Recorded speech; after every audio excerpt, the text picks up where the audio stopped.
이런 무작위적인 변동성에 노출되어 있는 게 인간사에서 대부분이라는 건데 주식시장도 마찬가지라는 거죠. 이건 주식시장에서 정말 흔하게 볼 수 있는 현상이에요.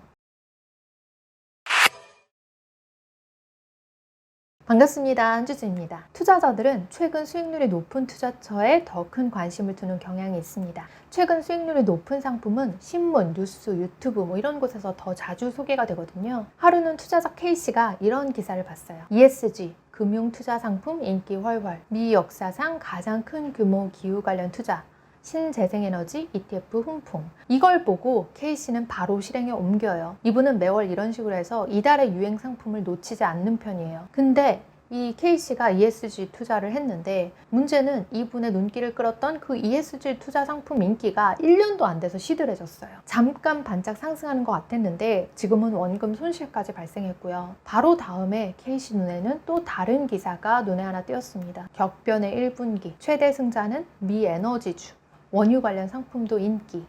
이 기사를 보면서 K씨는 자신의 ESG 투자가 실패했다는 걸 받아들였어요.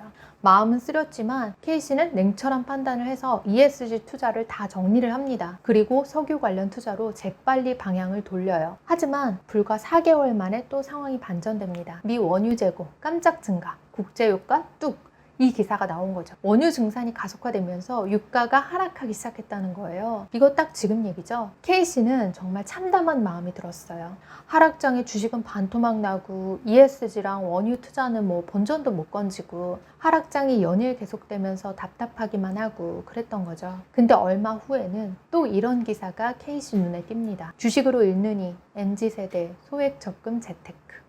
이 기사를 보고 K씨는 딱 마음을 정했어요. 아 그래, 난 이제 더 이상 마음 졸이기 싫어. 일단 탈출하고 시장 상황을 봐서 다시 진입하는 게 낫겠어. 그래서 이분은 투자를 다 청산하고 진득히 예금 적금만 하면서 기회를 엿보기로 결심을 했습니다. 하지만 얼마 후에 시장은 이분을 비웃기라도 하듯이 큰 폭으로 반등하기 시작했어요. 최근에 수익률이 좋다는 곳만 이렇게 막 쫓아다니다 보면요, K씨처럼 되기 십상이에요. 왜냐면 수익률이 좋은 것만 쫓아다니면 자산을 비싸게 사게 되거든요.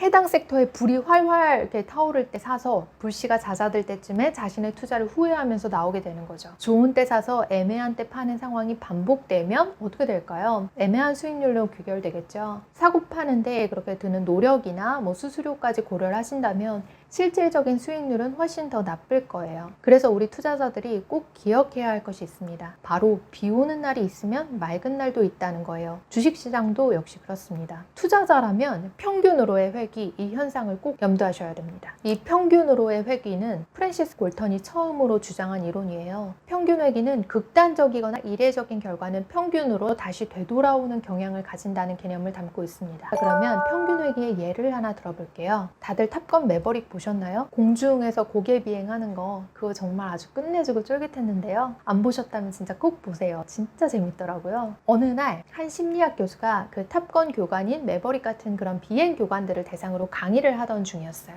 그 교수는 이렇게 말을 했습니다. 여러분, 잘못을 벌하는 것보다 잘했을 때 포상을 주는 것이 더 효과적입니다.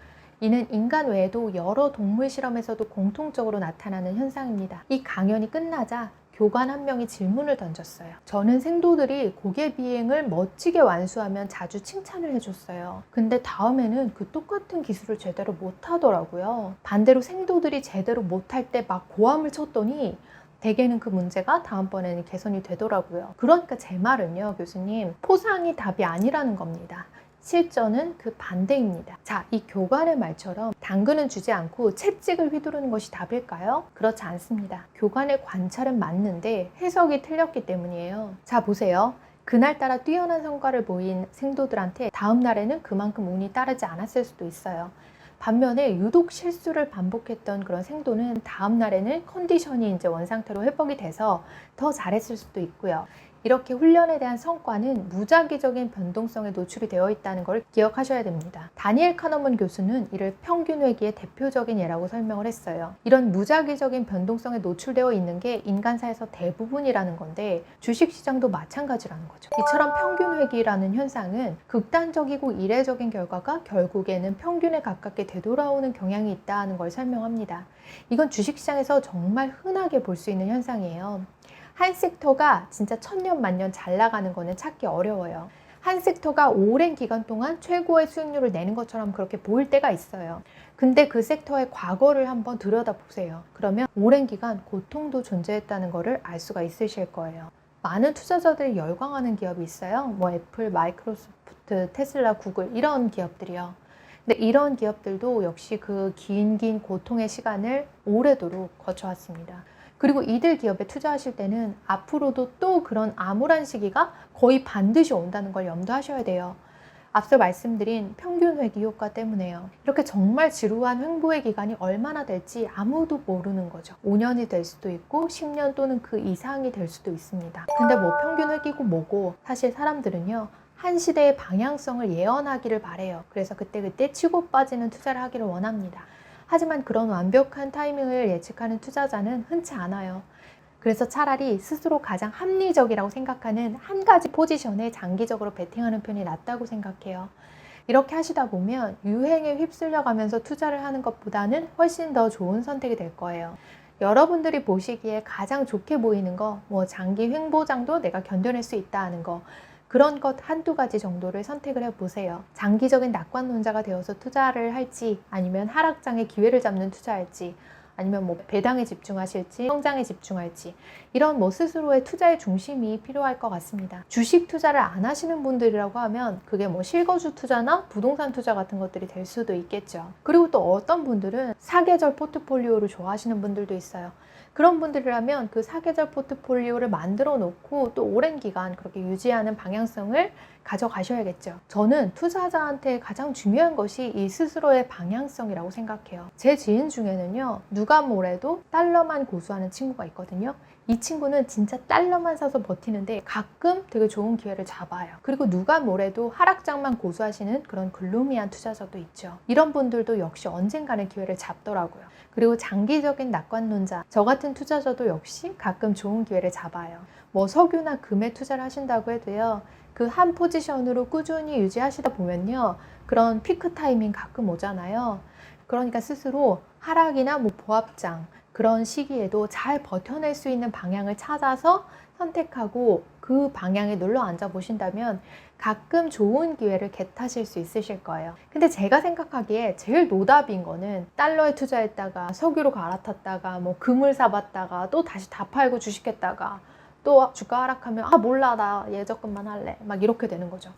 마차를 끄는 말에는 줄이 한 개의 방향으로 되어 있어야겠죠. 만약 줄이 여러 방향으로 달려있다면 어떻게 될까요? 뭐 말은 능지처참 당하는 거죠. 그래서 저는 투자에서도 중심이 되는 한 방향이 있어야 된다고 생각해요. 경제학에서 근간이 되는 게 바로 오늘 말씀드린 이 평균 회귀 현상이거든요. 극단적으로 좋은 상황이나 극단적으로 나쁜 상황은 오래 지속되는 경우가 거의 없어요.